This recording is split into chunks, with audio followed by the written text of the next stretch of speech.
First up this week, water on Mars. Now, we already knew that there's water on Mars, but data from the Curiosity rover this week suggests there is a surprising amount in the soil there. According to the scientists involved, Martian soil is about 2% water by weight.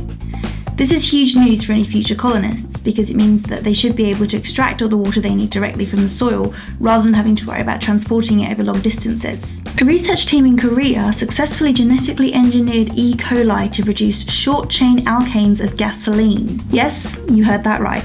Bacteria that can produce gas. Scientists have previously engineered bacteria to produce diesel and now they've managed it with gasoline too. This is absolutely nowhere near viable for mass production at the moment, but as concern about limited fossil fuels grows, research into renewable technologies will become more and more important. Who knows, maybe someday your car will run on bacteria-produced gas. Scientists have discovered the first ever evidence of whispering in non-human primates. Cotton-top tamarins in a zoo appeared to fall silent when a keeper they disliked entered their enclosure.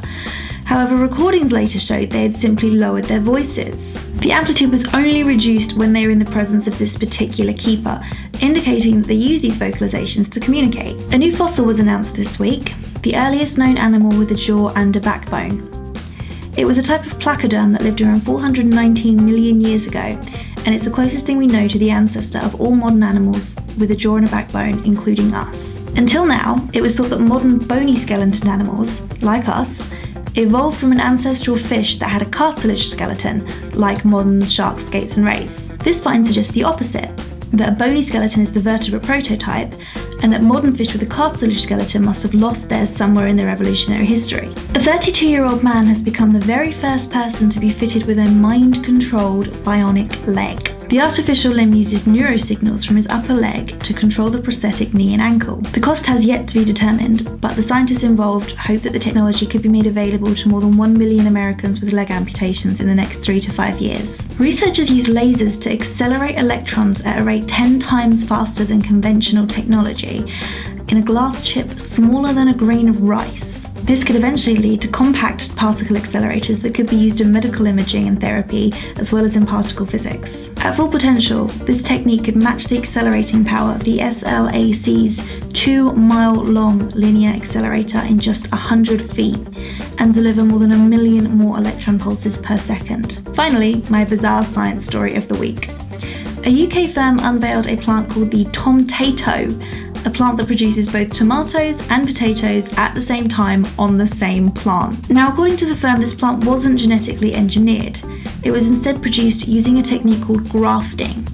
Tomatoes and potatoes belong to the same genus, making this process much easier. This isn't the first time this has ever been tried, but previous attempts have led to the tomatoes and potatoes taking on each other's flavours, which obviously isn't very marketable because nobody wants to eat a potato-flavoured tomato.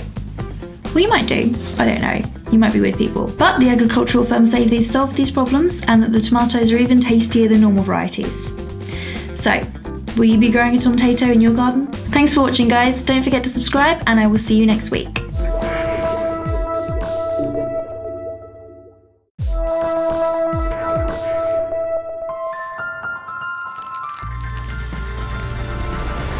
First up this week, water on Mars. Now, we already knew that there's water on Mars, but data from the Curiosity rover this week suggests there is a surprising amount in the soil there. According to the scientists involved, Martian soil is about 2% water by weight.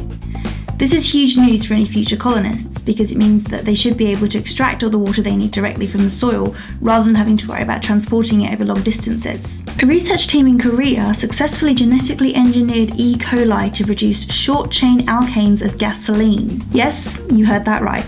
Bacteria that can produce gas. Scientists have previously engineered bacteria to produce diesel and now they've managed it with gasoline too. This is absolutely nowhere near viable for mass production at the moment, but as concern about limited fossil fuels grows, research into renewable technologies will become more and more important. Who knows, maybe someday your car will run on bacteria-produced gas. Scientists have discovered the first ever evidence of whispering in non-human primates. Cotton-top tamarins in a zoo appeared to fall silent when a keeper they disliked entered their enclosure. However, recordings later showed they had simply lowered their voices. The amplitude was only reduced when they were in the presence of this particular keeper, indicating that they use these vocalizations to communicate. A new fossil was announced this week, the earliest known animal with a jaw and a backbone.